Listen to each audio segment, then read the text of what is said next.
I made this still some time ago for the steam distillation of essential oils. It's all made from stainless steel and uses a Liebig type condenser, straight condenser. So it's not really very efficient for distilling low boiling point solvents like acetone. And I was never really happy with this still, so I decided to make a new one. This still is used for distilling acetone, but can also be used with alcohol or any solvent that does not attack silicone. Acetone is very inflammable and the boiling point is 56 degrees centigrade, so you have to be very careful there are no naked flames around. Do not try and boil the acetone in the flask with a naked flame. Use a boiling water bath with electric heat. Some boiling stone should be added, and this is a piece of broken crockery, broken porcelain. And this is to prevent bumping.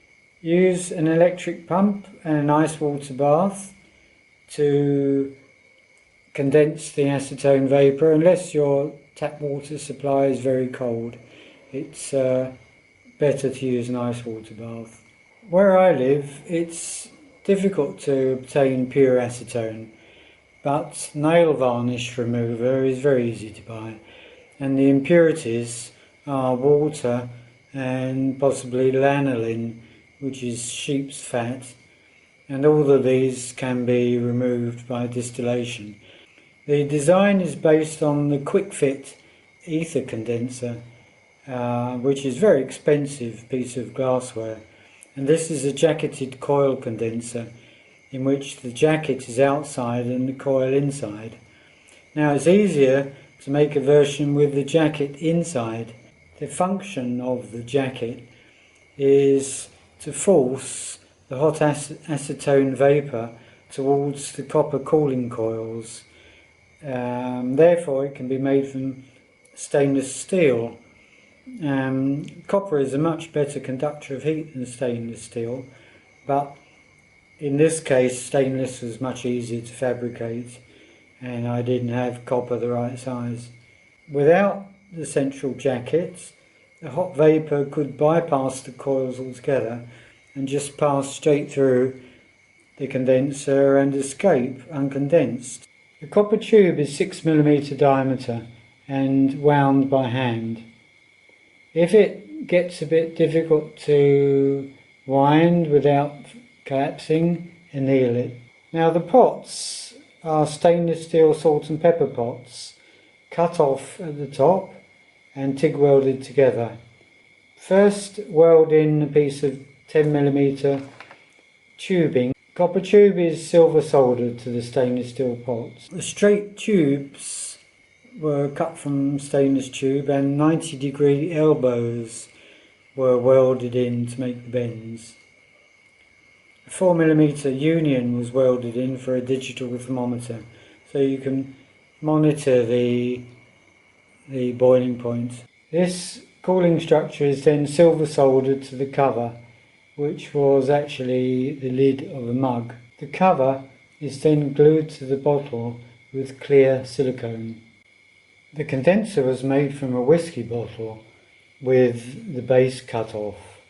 Now, I've tried many methods of cutting glass bottles, and they range from scoring a line, tying a piece of string soaked in petrol around it, setting fire to it, scoring a line, heating the bottle around the scored area with hot water, and then pouring icy cold water on it.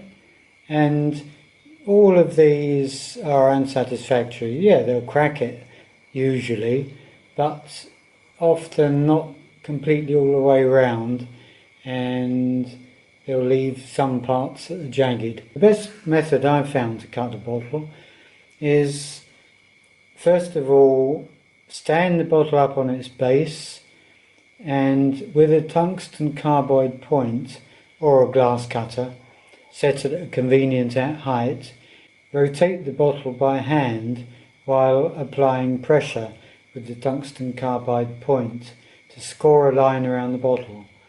I used a broken off 1mm tungsten carbide drill, and I've got a lot of these. Then use a power supply with a piece of resistance wire to heat it to red heat.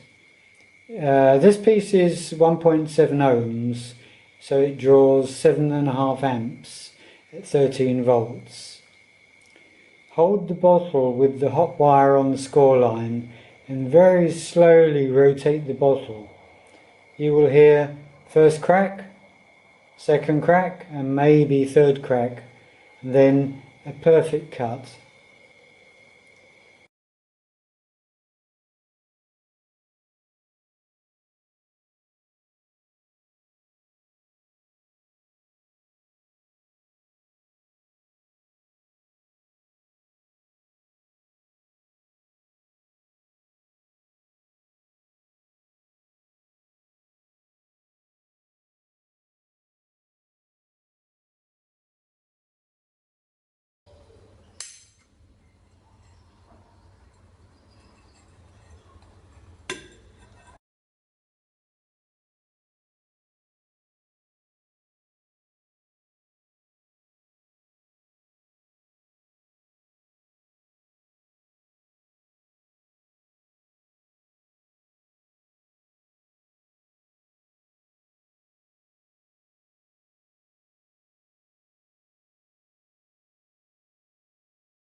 Perfect cut.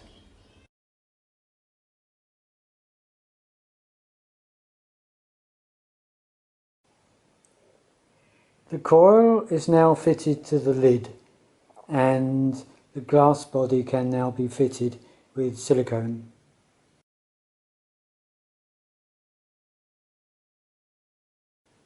Here is the still fully assembled.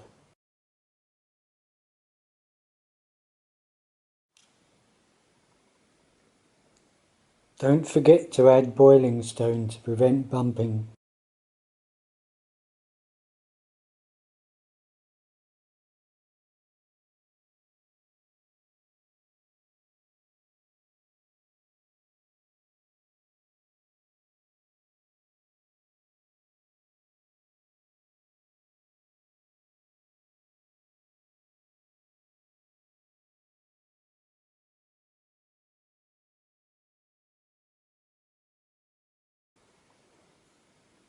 This part of the tube should be insulated.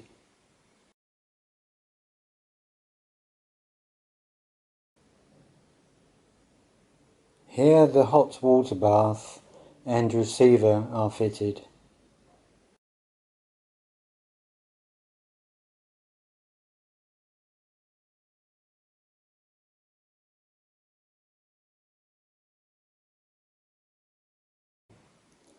Use an immersion heater or an electric hot plate.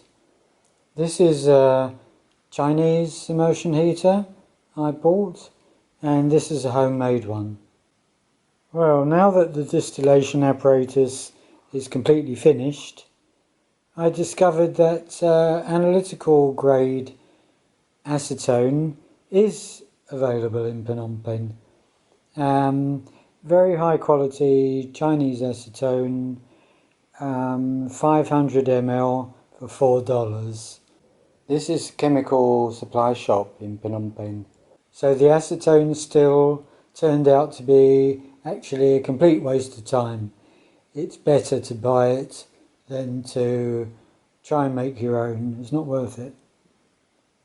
Yeah, this shop also sells alcohol, ethyl alcohol, at $5.50 for 500 ml, and it's 99.7% pure. Duty free, no tax. Quite drinkable. So after all this work, it was a waste of time. Better to buy pure acetone.